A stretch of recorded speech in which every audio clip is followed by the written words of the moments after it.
आज हम देखते हैं कोटिलेटरल का बेसिक कॉन्सेप्ट। तो कोटिलेटरल देख लेते हैं।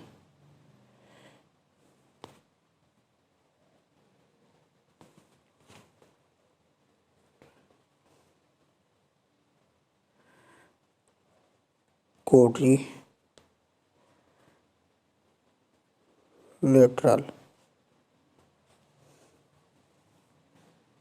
ये कॉन्सेप्ट जो है हमारा किसी भी कोटिलेटरल के लिए है। किसी भी कोटिलेटरल, एनी कोटिलेटरल, कोई भी कोटिलेटरल हो।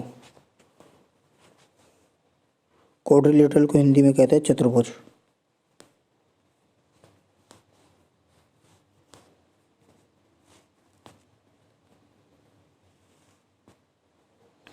देख लेते हैं कोटिलेटरल।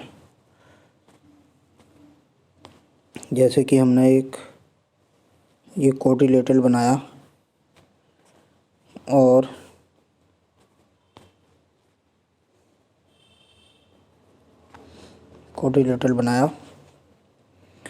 इसका एक समद्विभाजक खींचा। इसके नाम दे देते हैं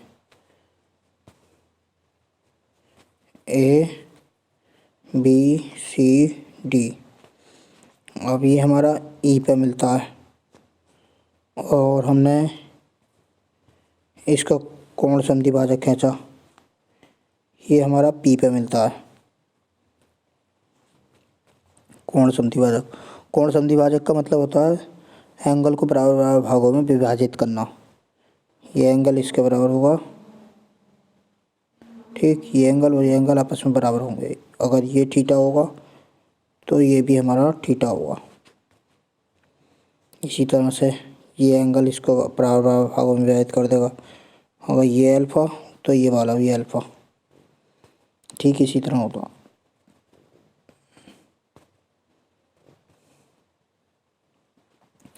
अब इसका एक कॉन्सेप्ट है हमारा, हमसे अगर ये हमारा P है, Q है, ये इसको Y मान लो, इसको Z मान लो, इस वाले पॉइंट को, ठीक। अब हमसे पूछा है कि एंगल P का मान क्या होगा। एंगल P का मान क्या होगा। तो एंगल P का मान ज्ञात करने के लिए हमें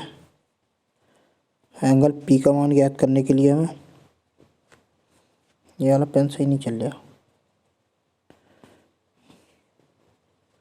एंगल P का मान निकालने के लिए हमें एंगल P ये वाला, तो एंगल P का मान निकालने के लिए हम दोनों इसका योग, इन दोनों कोणों का योग angle T plus angle C upon 2 कर देंगे तो एंगल P का मान निकल जाएगा। इसी तरह अगर हमसे पूछे